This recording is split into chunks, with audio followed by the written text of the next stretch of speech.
Welcome to Crunchy Stewardship. I'm Chrissy Rombach. And I'm Katie Fiola-Jones. We're cousins on a mission to honor God by stewarding our health spiritually, mentally, and physically. From ancestral nutrition and natural remedies to biblical finance and holistic health, we are digging deep into how God intended us to live. So grab yourself a raw milk latte and join us as we unpack the ins and outs of Crunchy Stewardship.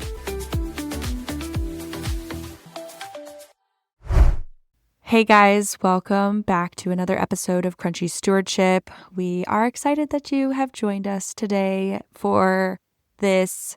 It's technically our second episode in our fertility journey. Last week we actually shared our own fertility journeys. It was a very personal episode, and honestly, I mean, neither of us said it, but I was feeling it. Like, that was one of our best episodes for many reasons. And Agreed. If you haven't checked that out, both of us would highly recommend going and checking it out and pausing this episode. We give you permission to pause this episode and go back and listen to that one, because it really does bring you to like a place that gets you prepared for these next episodes.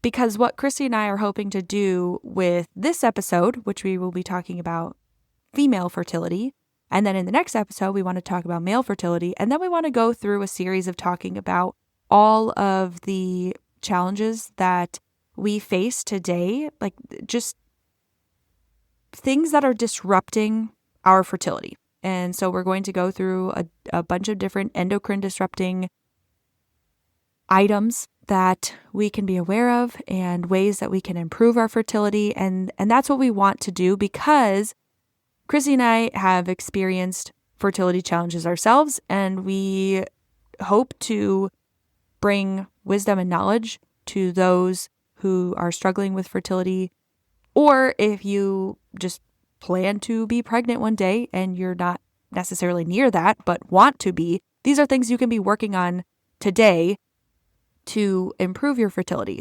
But today in this episode, we're actually going to start off with just female fertility in general and kind of how the female fertility system works and how to be tracking your own fertility.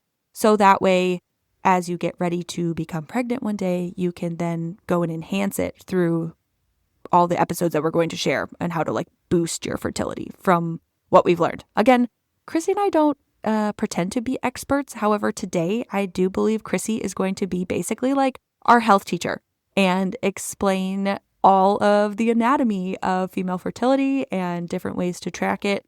I just consider her like our resident health expert, because she is a nurse and is more familiar with this. She has studied lots in school. So even though she's not necessarily like a fertility expert, she actually has some training in this area and has had some education beyond just high school health class, which is where the extent of fertility education typically ends.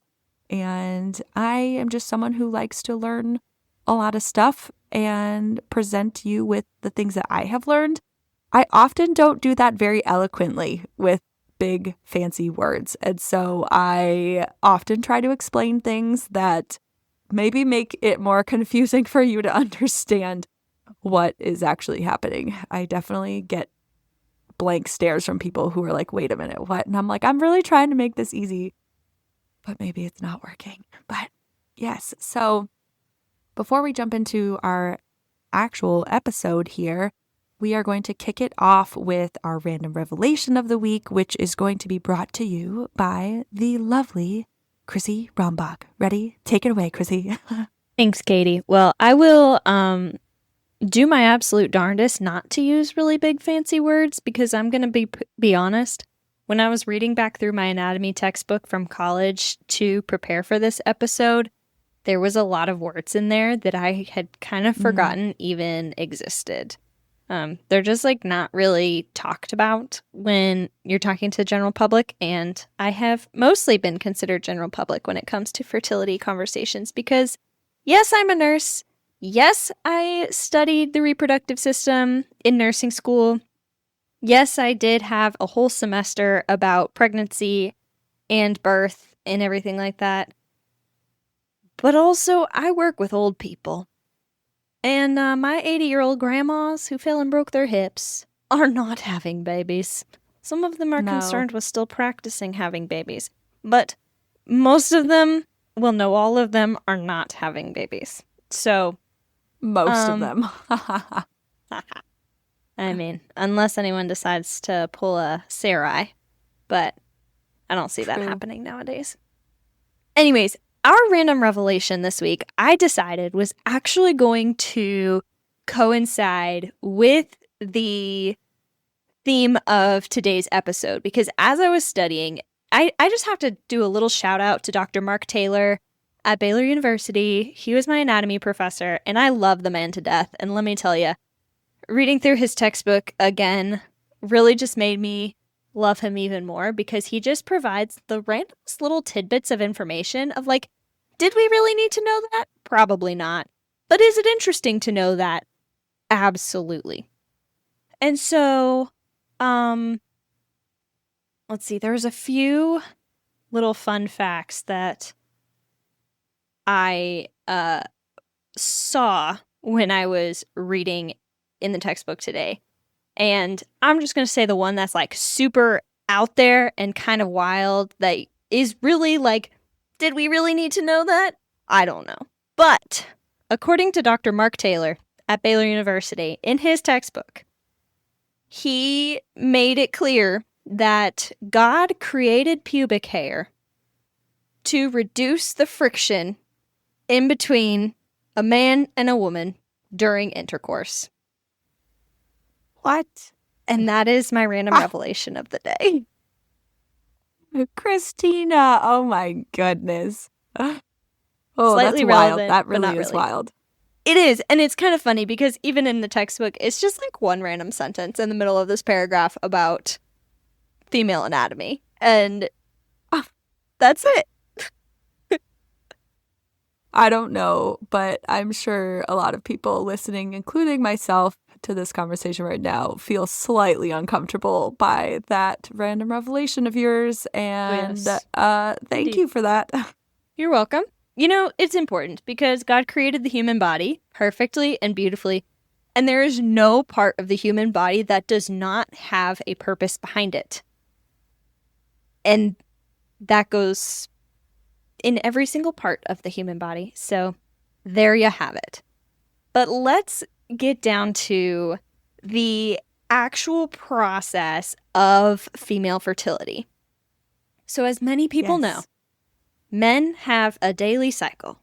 They wake up, their testosterone's low or high. I actually don't remember. But then the testosterone level changes throughout the day, and then they go to sleep, and they wake up the next morning, and the cycle starts over again. Females, on the other hand, the cycle is an entire month long, and estrogen rises at different times of the cycle, progesterone rises at different times of the cycle. Estrogen and progesterone are both associated with different emotions, different emotional balances, I guess you would say. They are associated even with different muscle strengths. I don't know, Katie, if you've ever tried working out like the day before ovulation and you're like, man, I feel like Hulk. And then the day after ovulation, you try to work out and you're like, I can't even lift a 10-pound weight. What the heck just happened? I was lifting 20 pounds 2 days ago and now I can't. So that's because of our hormones. Praise God for hormones, though, because it makes it possible for us to create babies. So we're going to go through the entire process of the female hormone cycle during the menstrual cycle. There's two different sections of it. There's the ovarian cycle and the uterine cycle, and they coincide with each other. So think of the ovarian cycle as more so like the hormonal side of it, and then the uterine cycle as more so the physical side of it. And the hormonal side impacts the physical side. The physical side is the result of the hormonal side. Okay? Cool. Got it.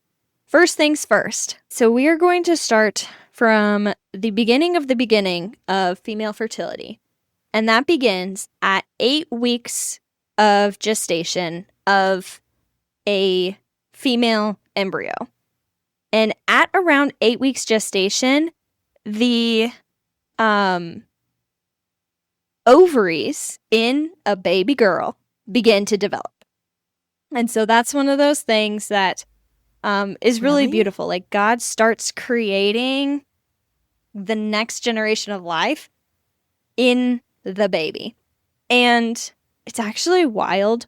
When a baby girl is born, she already has over 1 million immature eggs prepared and essentially like in their dormant phase, ready to be stimulated when puberty happens, which I think is just completely fascinating. Like, God starts the kind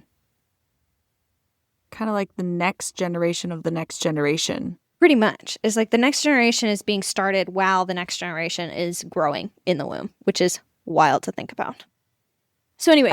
I want to pause really quick because I think one point that's really interesting that for me, I never really conceptualized until I was pregnant myself is that at the moment that a woman usually finds out they're pregnant, the gestational period has already begun. And so you usually find out after the baby has already like been growing. And so like when people are like, oh, it's 9 months until they're born, but then there's like 40 weeks until they're like fully grown inside the womb. It doesn't technically like line up properly, but it's because the gestational like counting of the weeks starts before you ever really find out that you're pregnant. And it's just that piece of information has always been really interesting to me because, again, when you're not like in the fertility world and like professionally, and when you're not pregnant, so basically if you're just single and not a doctor, you just don't really think about that until you're in that space where you need to know it. And I just remember like getting pregnant and then being like, oh, I'm already, I think, what is it, like 5 to 7 weeks along technically? Is that where you're at when you typically find out that you're pregnant? I think so. You know, I don't actually know timing. I personally don't understand how they calculate the timing and the amount of weeks that it's been. In order to calculate like the due date of a baby, they go from the start of your last menstrual cycle plus 1 year minus 2 months and a week or something like that. And then that's how they calculate it.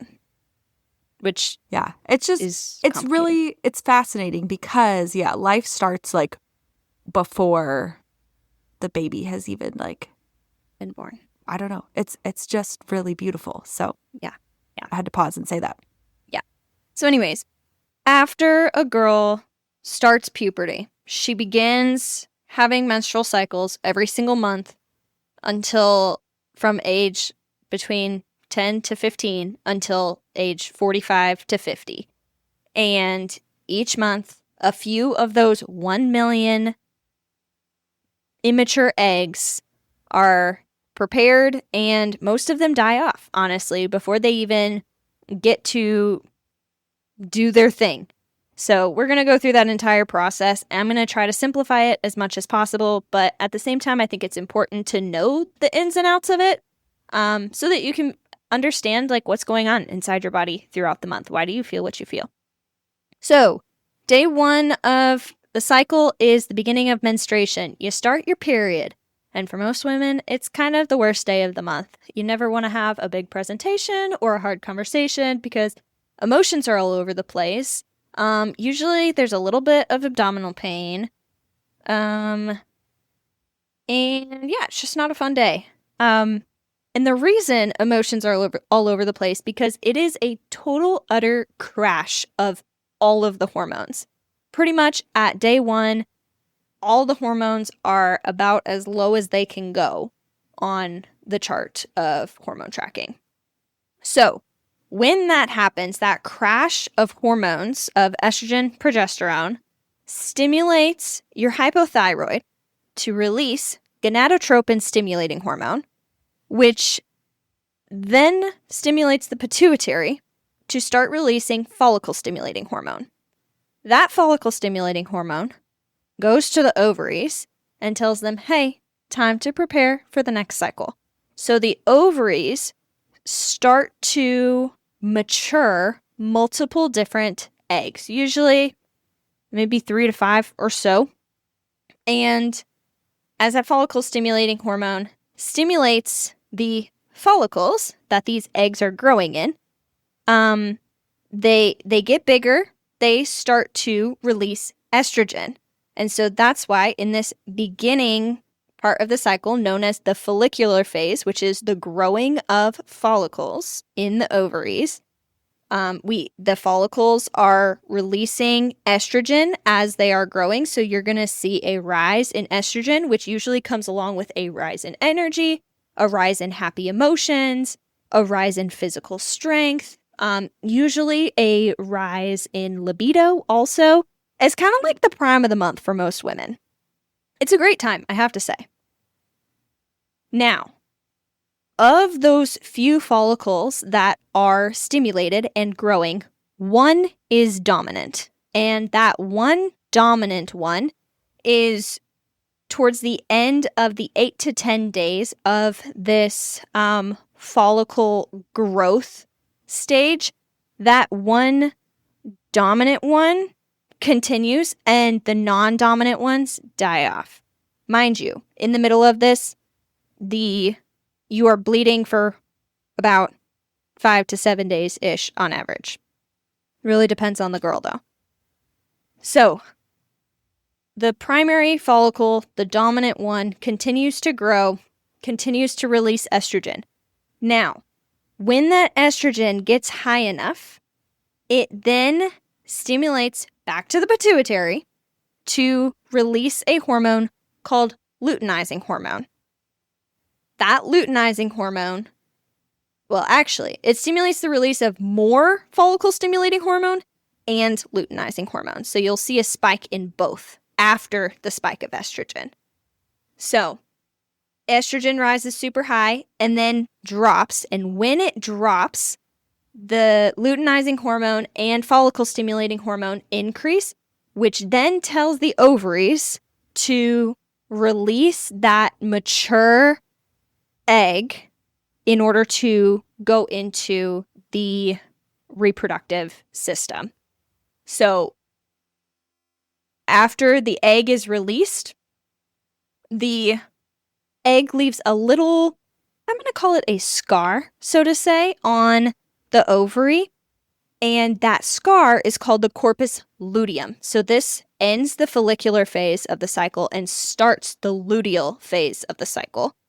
And that corpus luteum releases progesterone. So now our estrogen has decreased. Luteinizing hormone has decreased after its surge. Follicle-stimulating hormone is starting to decrease, but progesterone is slightly rising. This is when we start to feel very tired. The crash of the estrogen, LH, and FSH together is why the day after ovulation, it is so dang hard to go lift weights, let me tell you. Very difficult to do. It's like one of those times of, like, for me, that I just don't want to do anything. I can always tell when I am there because all I want to do is, like, lay in bed. I'll wake up and just be like, no, today is not my day. And I feel less motivated to go do things or take Malachi out of the house. I'm sure every woman out there, like, recognizes that and has recognized those days when you just don't want to do that day. Yep. And ironically, it comes like 2 days after having like the most amount of motivation out of the entire month. Because like 2 days prior, you're like, let's go. My challenge has been like, I will get really, really motivated, and I'll think like, oh, I'm going to get this done and this done and this done. And so I almost like pack my days in a sense, like, or my to-do list up, and I'm like, yeah. And then just a few days later, I'm like, look at my giant to-do list of random projects and things I need to do, and I'll do none of it. And then I always end that day or those days when I'm just like, I feel like I've done nothing, and I feel really sad, and I feel very defeated. And I always have to remind myself and give myself grace during those times, because it's just my hormones that are kind of making me feel this way. And honestly, I feel like the enemy also uses these times to like make us feel extra bad about ourselves. And I just get into these funks of like, I really am worthless and I just can't do anything right. And it's just like that spiral. So I find that those days are best spent with like extra time in the Word. And not that I necessarily plan this, but I know and I recognize that on those days when I feel the most defeated because of my hormones and all the things that are going on with being a woman and everything, it's just like, I know I need Christ even more when my body is kind of like at its weakest in a sense. So, Right. yeah. Yeah, so true. And I've even noticed in and of myself, with that rise in estrogen, you have the rise in motivation, the rise in energy. So I also tend to pack my to-do list, but then it makes me feel incredibly stressed and overwhelmed that day. And so it's kind of counterintuitive of like, I feel like I need to implement more rest when I have that estrogen surge, not because I am lacking the energy to do things, but because I have so much energy that I will just pile it all on, and then I have no time to even think about what is actually happening in front of me. I'm like, just on to the next, on to the next.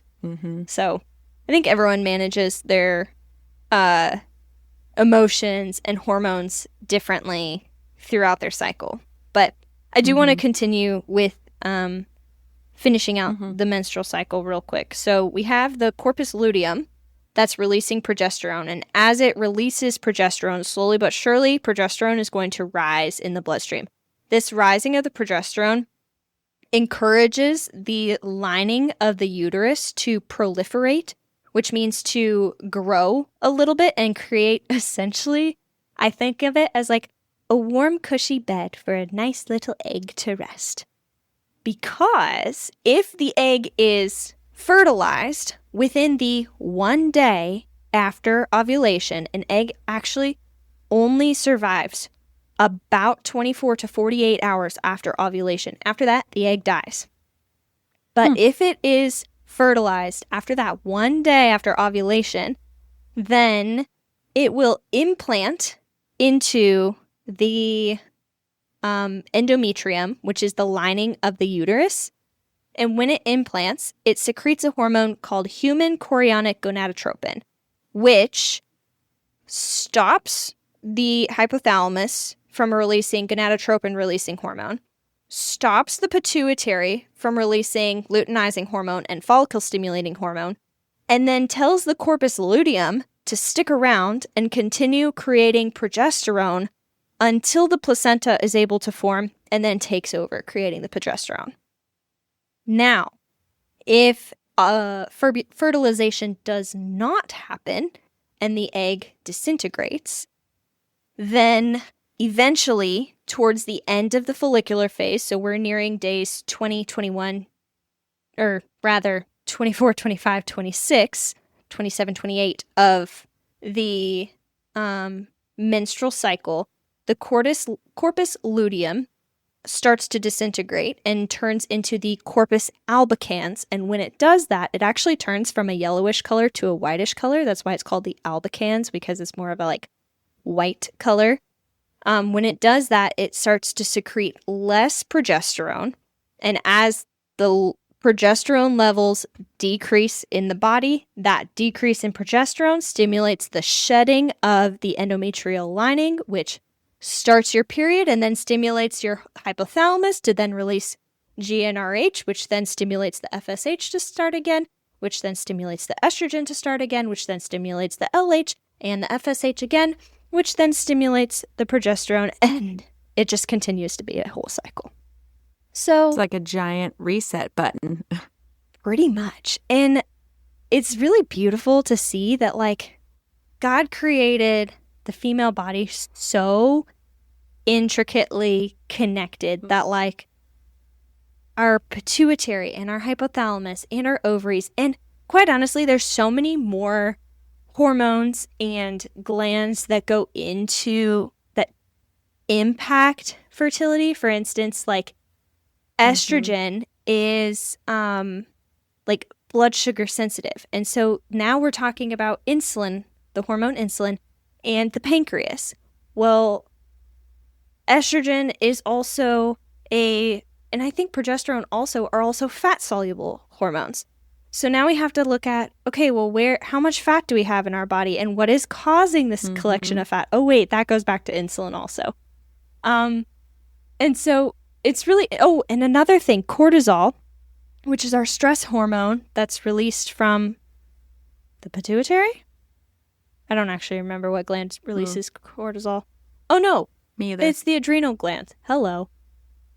The adrenals, which is right above your kidneys, release cortisol, and cortisol is anti-progesterone. And so just like sodium and potassium are usually opposite of each other in the bloodstream, estrogen or progesterone and cortisol are usually opposite. So if you have high cortisol, then it prevents the rise in progesterone, which prevents the body to prepare for having a baby. And so, anyways, all this to say, well, it's all connected. You should pause there. Yeah, it is all connected. And I think one of the challenges that a lot of women have is that they have way too much stress in their lives and their body is constantly in a fight or flight mode, it's telling your body like there's a red flag. It's not safe to get pregnant.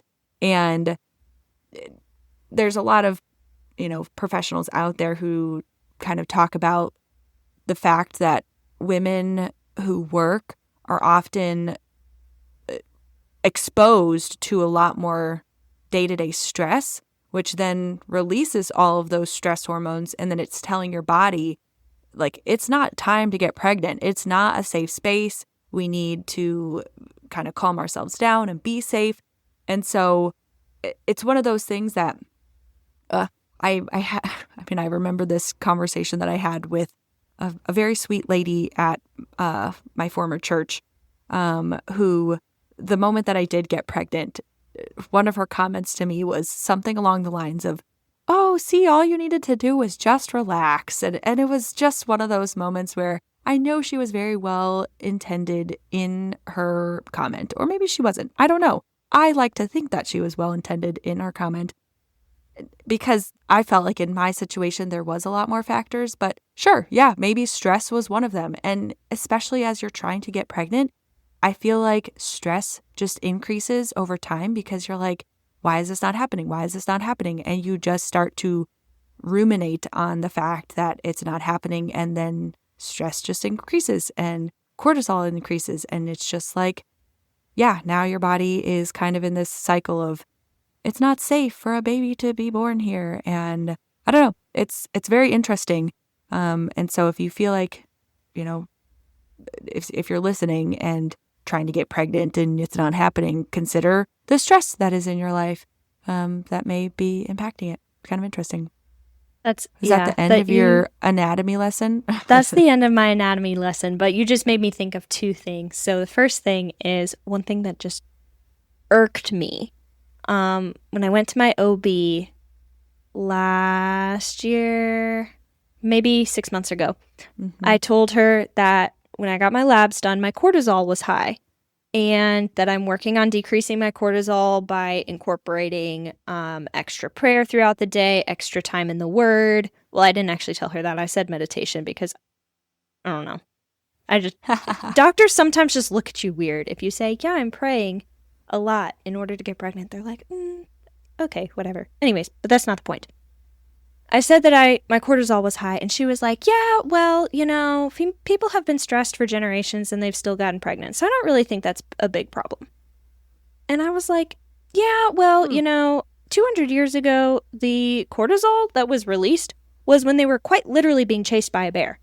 And the movement of being chased by a bear helps your body to process that adrenaline and the cortisol and the blood sugar that's just dumped into your bloodstream to give you the energy to run from the bear. Now, our stress comes from a scary email, and we're sitting at our desk and we can't actually run away from said scary email. And so that adrenaline and the cortisol and the glycogen that was just dumped into our bloodstream stays there because our muscles aren't using it and getting rid of it. So that's one thing that irked me. Another thing that doesn't irk me, what? Oh, I was going to say, even just like the stress of knowing what's going on all around the world at all times.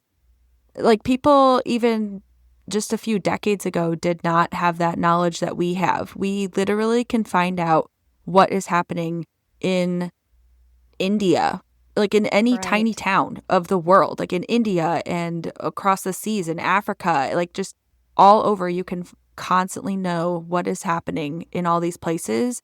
And just knowing that is very stressful because you feel like you should do something, or you feel like it might happen here. I mean, think about like when COVID started hitting the world. Like we knew about it when it was so far away and people kept being like, it's going to come, it's going to come. And so just that anxiety of like thinking that something like that was coming was so stressful. I mean, that was literally the time of my life when we were trying to start a family. So stress probably did impact part of our fertility journey early on, especially because that first year, there was a lot of stress with COVID and just not knowing what was happening in the world and feeling like everything was collapsing and like we were going to die any moment. And yeah, so I can imagine that stress probably played a role for a bit there. And yeah, I mean, that's not normal, guys. Not like knowing everything that's going on everywhere at all times is not normal. Yeah. I love what Dr. Josh Axe says. So Dr. Josh Axe talks a lot about fertility, specifically PCOS, endometriosis, other fertility issues. He talks a lot about like fertility mindset, which I really appreciate because I feel like a lot of conventional medicine just like completely forgets about the importance of mindset when it comes to allowing your body to work. And Dr. Axe, it's so profound. He says, when you are trying to get pregnant, you want to feel safe. And so he tells his patients, he's like, all right, I want you to sit down. I want you to get in a comfortable position. And I want you to close your eyes. And he does like a, what's it called? Like a visual prayer sort of thing with them. And I guess not visual prayer, but like a visual therapy thing. So he's like, I want you to close your eyes. And I want you to think of the place that you feel the most comfortable. And he says, I want you to just sit there in the most comfortable position. And I want you to be drinking your favorite drink. And I want you to have nothing on your schedule. And you just get to sit there as long as you want to. And so when he said that, for me, I immediately thought to, okay, I'm sitting in my living room on my couch, crisscross applesauce, wearing PJ pants and my husband's t-shirt. Because I have to say, Max's t-shirts are significantly more comfortable than my own. Even though they don't really fit me because they're way too big. But anyways, wearing my husband's t-shirt, drinking a cup of tea and reading my Bible and looking out the window in the process. And like, that is one of the times that I feel the most safe and the most comfortable and the most like, wow, I just want to sit here forever and just like linger in the presence of the Lord. And that leads me to another thing. Like in scripture, God says to cast all our anxieties on him. And so that the peace of God, which transcends all understanding, will guard our hearts and our minds in Christ Jesus. And so it's one of those things that like when we cast our anxieties, our burdens, our worries, our stress on the Lord, we are immediately then filled with peace, which then decreases those cortisol levels and makes us feel safe and makes us feel comfortable and calm again. And for scientific-y people out there, stimulates the parasympathetic nervous system as opposed to the cortisol stimulating the sympathetic nervous system. And it's just so beautiful that like God created this whole physical process of hormones and emotions and energy and strength and everything like that. And at the basis of all of it is prayer. That every single time when we turn back to the Lord in prayer, He puts our mind in the right spot. And that mindset that He puts us in leads our bodies into a place to be healthier for a baby, to be more prepared to start a family. And our bodies are not going to, like you said, Katie, create a pregnancy when they don't feel safe. And so praying creates a mindset of safety, which then allows the body to relax and feel safe. So it's just so beautiful. I love reflecting on the things that the Lord does and just, Yes. it's great. When I was pregnant, I was practicing what people call hypnobirthing, but I found this resource called Christian Hypnobirthing, and I highly recommend people check it out. It's actually, there's an app and you pay for it, but it's like a one-time fee and you have it forever. But hypnobirthing is kind of this, in the more new agey sense, it's like this hypnosis kind of state that you prepare for birth and being able to relax and go into your birth without needing to use any kind of medications. And there's a woman out there who created a Christian hypnobirthing resource.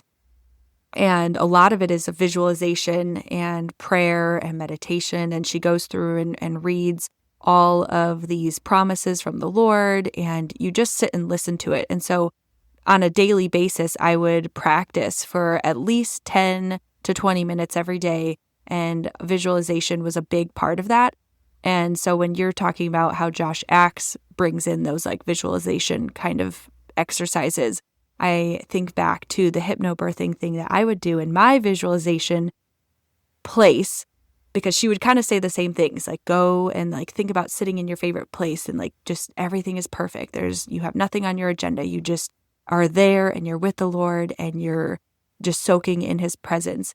And my place that I would sit was in the backyard of my parents' lake house overlooking the lake, and it's like sunset and there's a fire going and I have like a warm cup of tea or something. So same thing. It's very similar. Just like sitting there, and it's like late summer where it's getting a little bit cooler in the evening and the sun is just setting over the water and the fire is crackling. And I would sit there and visualize it. And then what was so beautiful was, as you're pregnant, they start talking about like, now visualize you sitting there and you're holding your baby in your arms and they're just sleeping in your arms and you are just, everything's at peace. Like they are happy, they're full and just very content, snuggled in your arms. And so I had this memory, like this visualization of holding Malachi in my arms, overlooking the water. And when I was in the hospital after he was born, and he was in his own hospital room and I was in mine, I would continue to visualize that. And I would pray like, Lord, my baby is here and all I want to do is get to bring him to the lake house and hold him and make that memory come to reality. Like that visualization come to fruition. And I want this to happen. And I would pray and ask the Lord that would happen. And so it was so beautiful. Was one of the first times that we got to finally bring him there was July after he was born. So he was born in April. So his birthday's coming up, which is really cool. He's going to be 2. And I finally got to bring him there the July after he was born. So it was a few months after. And I was sitting outside and he was in my arms and the fire was going. And I just was crying because after all that we had gone through, if you didn't listen to last episode, this is again another reminder to go and check it out, because after he was born, we had a lot of complications, and that visualization that I had been practicing was possibly not going to actually happen. And so the day that it actually happened, I remember holding him in my arms and just crying and praising God for allowing this moment to actually happen. And there have been a couple times since then. There was actually one day where I was there without anybody. It was just Malachi and I there, because Malachi and I were visiting my parents for the night, and we got there before they were coming home from some event. And I got the fire going in the backyard, and we sat on a picnic blanket by the fire, and I just like snuggled with him out there, and he was in his little hoodie, and it was like fall time. And I was like, this is it. This is like what I've been picturing, and it's just so beautiful.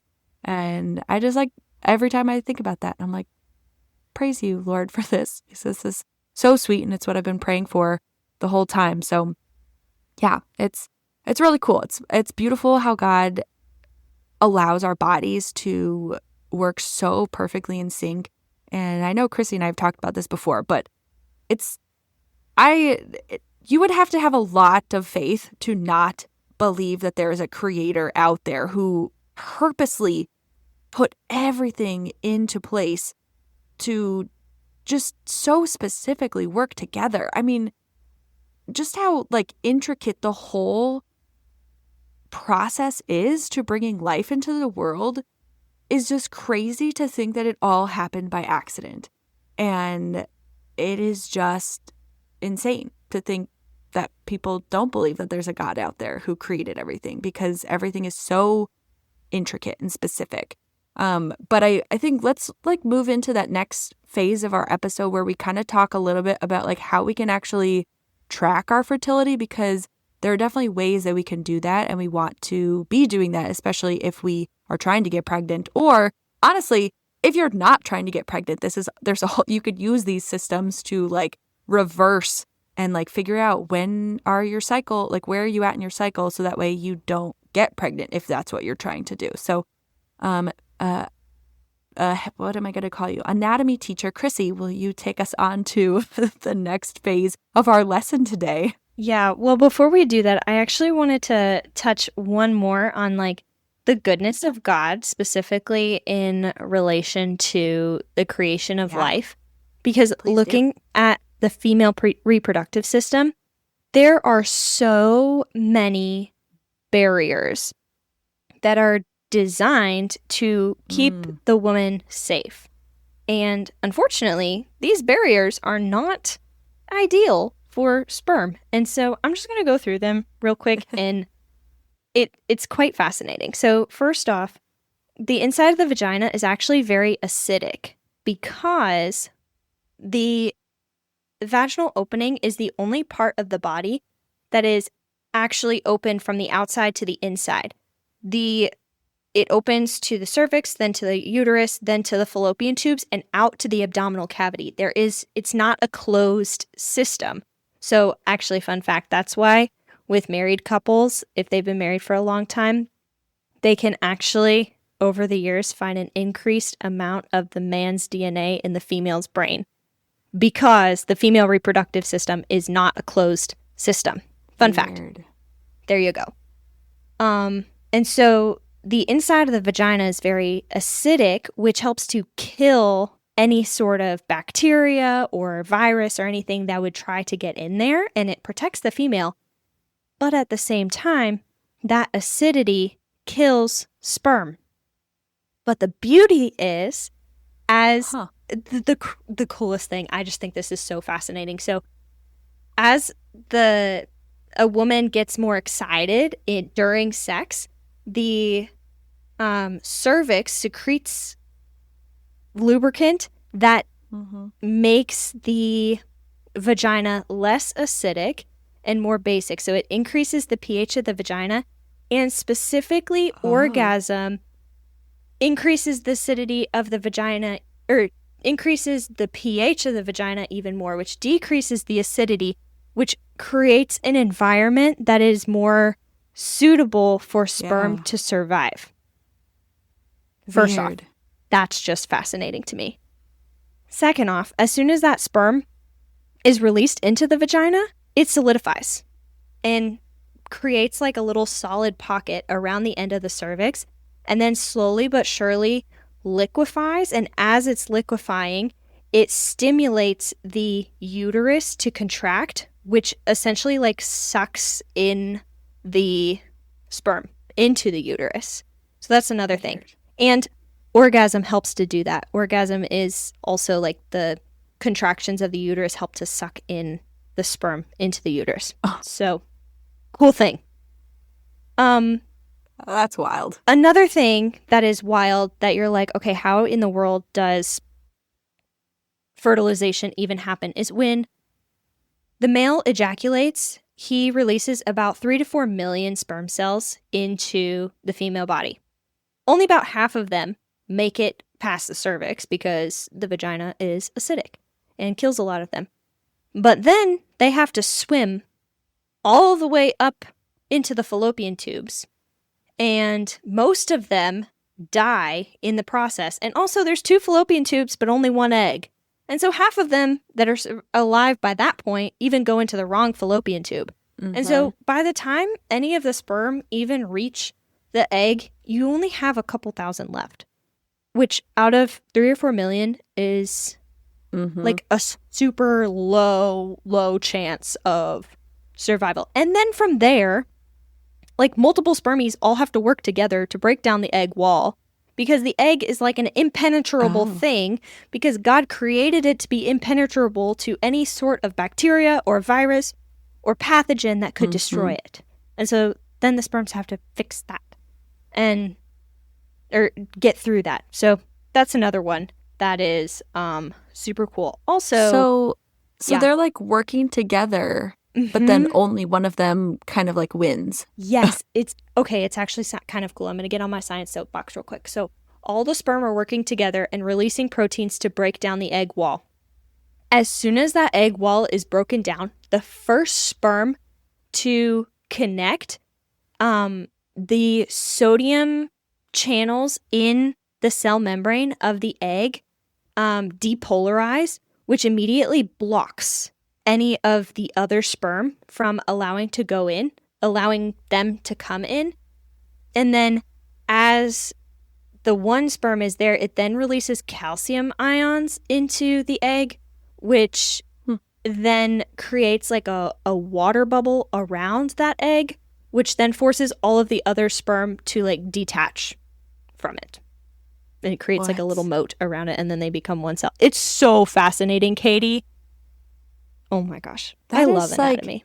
I just have to say. I don't know why this just like this thought popped into my head. It's kind of like the Discovery Channel when, I don't know, like when animals are all like fighting for something or whatever. And I don't know. It's just like, that's so weird. Again, like I went through a health class. I went through anatomy. I went through all this stuff. But like, do I remember any of that? No. All I remember is how awkward I felt as a little teenager, and like even preteen, I think was when my first health class was, and they're talking about all this and you're just like, ooh, gross. Like it's just, you don't remember any of it. And so I don't know, like relearning some of this as an adult, and especially an adult who's like, I'm actually like pretty curious to like know how this all works. And I don't even know. It's just like, that is so fascinating. And so now I'm like, I don't think I'll forget some of these things, because it's just at this point in my life, I'm like, it's so unique, and I can appreciate it from just like a Christian perspective of just like, yeah, God really is so creative and everything is so purposeful. Oh yeah, for sure. And then the last thing that I wanted to touch on of like the miracle of pregnancy is that, as I said earlier, an egg is only viable for like a day after ovulation. And so if there is not sperm in the female reproductive system before that day, then it's just not going to happen. That's not reality. Praise God, though, that sperm survive in the female reproductive system for up to 5 days. So you at least have a 5-day window. But with that being said, I want to let's now segue into how can we track our cycles so that we can actually know, like, where are we? Why do I feel the way I feel? When should I be intimate with my husband? And how can I be most intentional towards having a baby? So the first thing that I think is really, really fascinating is temperature tracking. I'm sure a lot of people know about it, but our temperatures change by nearly an entire degree over the course of the month. And so during the follicular phase of the cycle, between the start of menstruation and ovulation, so like the first 14-ish days of the cycle, our temperatures are rather low, Mine, personally, is around 97.3 to 97.5-ish on average. And that low temperature is, I guess, from estrogen. I don't even know why it's that low. It just is. But then, right before ovulation, when you have the drop in estrogen, which is then the rise in LH and FSH, that causes a slight dip in temperature. So for me personally, my temperature will dip down to 97 instead of like 97.3. And then from there, after ovulation, you have the increase in progesterone, which then increases temperature. And so it will increase, could be up to an entire degree from there. And so for me, when I'm in my luteal phase, my temperature ranges about 98.2 to 98.6 on average. And so I think it's quite fascinating when you really do temperature tracking. There are some ways that they say to do it. So you have to get like the basal metabolic temperature, which is done first thing in the morning before you get out of bed. Like, alarm goes off, you stick one arm out of the covers to turn off the alarm, you grab the thermometer and stick it in your mouth straight away. Because as soon as you take the covers off, your body temperature is going to change immediately. So that's one way. Another way that's much nicer that you don't really have to think about is to use some sort of temperature tracker. So there's a lot out there. There's the Temp Drop, there's the Aura Ring. I think there's other not so expensive rings that track temperature. I want to say even... Aren't there like the watches? I think like Apple Watch, does that Yeah, track? I think Apple Watch maybe just started tracking temperature. Natural Cycles has a little temperature tracking watch thing that you can wear to bed. So there's a lot of different ways to track your temperature. Currently, I'm just doing the wake up and stick the thermometer in your mouth strategy because that's the cheapest one. But it's really fascinating. And when you're able to like write them all down and then you can see the trends of your temperature throughout the month, it's like, oh, well, obviously I ovulated there because my temp was like way lower than all the other days. And now I'm in my luteal phase because my temperature is much higher. And so it's really great and nice to track or be intentional about having intimacy if you're trying to get pregnant. So I personally am a fan of the temperature tracking. I also kind of wish I had one that was a little bit more passive because sometimes it's kind of hard to remember to check my temperature first thing in the morning. Or when you're the all groggy. opposite will happen and I'll be so concerned about checking my temperature first thing in the morning that I'll wake up at like 3 o'clock in the morning and my body will be like, you need to check your temperature. So it goes back and forth. I'm trying to figure out a different method, but that's where I'm at. Yeah, I did that for a while, and I used an app that I could put in all the data. I don't even remember what the app was, but I just used a regular temperature thermometer. Same thing like you. I didn't have like a ring or a watch or anything like that. I just did the temperature or the thermometer. And every day I would wake up and take the temp and then put it into an app. And the one thing that so if anyone's trying to use this, it does take a couple months to really understand your own data. And then also things like being sick or other stuff like that changes your temperature. So you just, obviously, I mean, people, when you have fevers, you know that your temperature changes. But in general, if you're sick, did you want to say something? Also, alcohol changes your temperature. So if you've had like 1 or 2 drinks the night before, then your temperature is likely to be a little bit higher. Fun fact. Oh, see, that's interesting. I don't remember that. Yeah, and so I just felt like for me, the app was really helpful because it would show you your graphs. Like, it was really great because it would put all your temperatures into a graph or a chart or something like that. And so it would point out like, okay, based on this, here is where you've ovulated, and it would tell you at different points in your cycle where you were at and everything.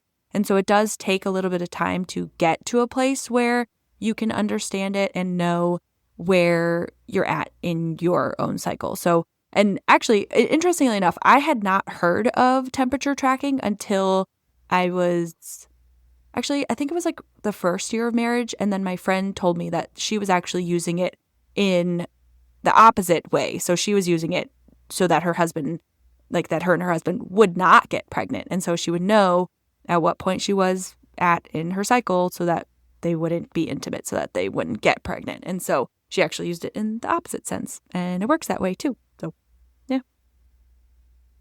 It's kind of great. The current app that I'm using takes the temperature and adds like 6 more layers on top of it.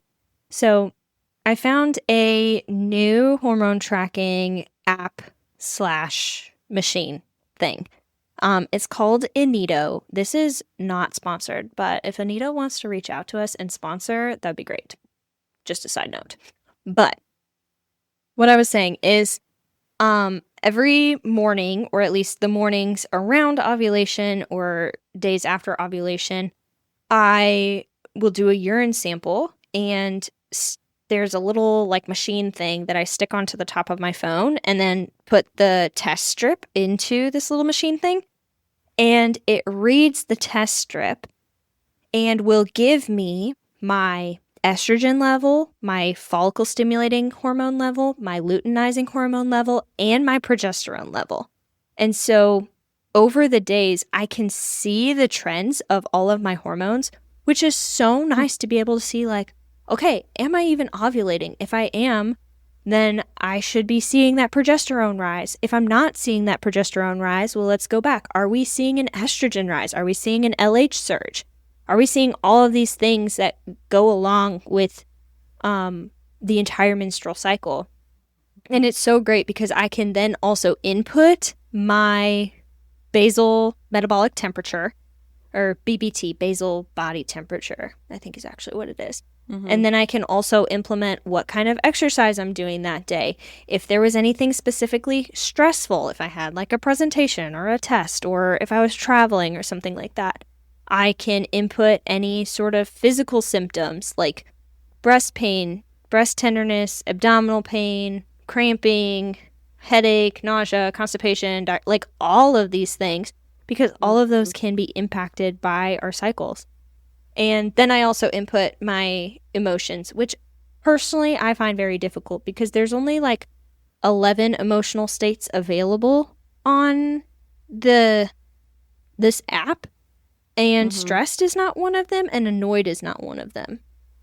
And are you stressed and annoyed often? I think, I have recently discovered that those are like my top 2 moods or top 2 emotions that I feel outside of like neutral.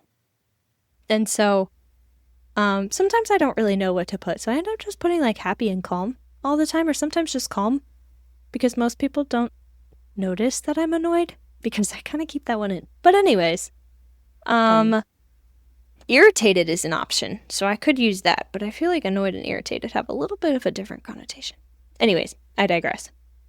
My point is, I really love this app because I can see the trends. I can know exactly where I'm at and how my hormones are doing and what could possibly be going on or not going on. And also makes it really great because sometimes my husband will walk into the bathroom and see my phone and be like, oh, peak fertility. And then sometimes he'll walk in and it'll say low fertility, and he'll be like, ah, darn.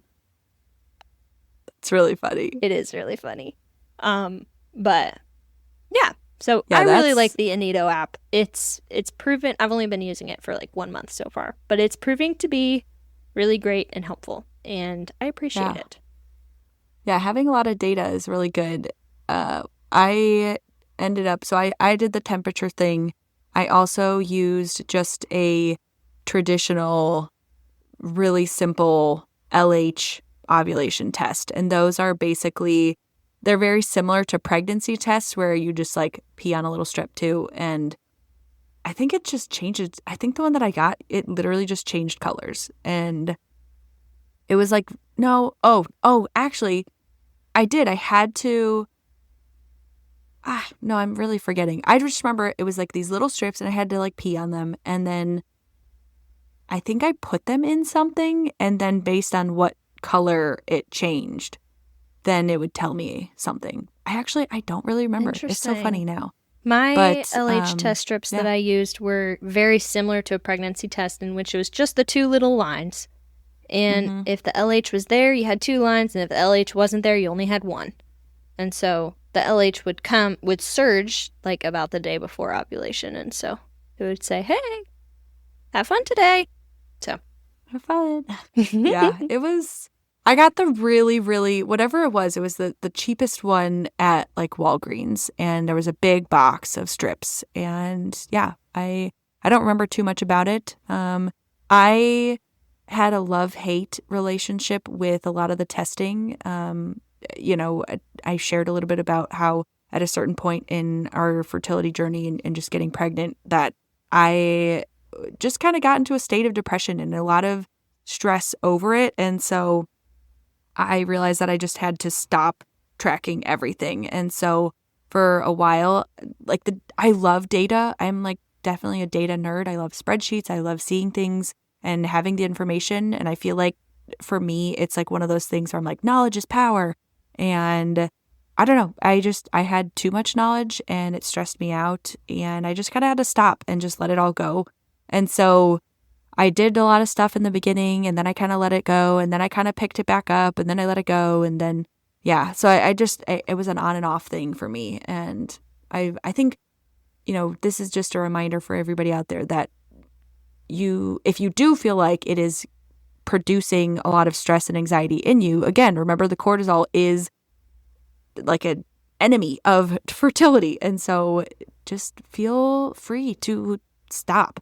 I mean, at the end of the day, God is the one who gives and takes life. And we just need to trust that if you were meant to be pregnant, that you will be pregnant. And obviously, he has given us a lot of tools and resources that we can use to help in the process of trying to get pregnant. But if that is then causing more problems for you, just let it all go and just be in that place that you can visualize of just like being in his presence and drinking your favorite drink and just relax. And honestly, I felt like that was just really helpful for me, is just kind of practicing meditation and deep breathing and like just being in my word. And yeah, I needed to be in the word like constantly and reminding myself like who really is in control of all of it.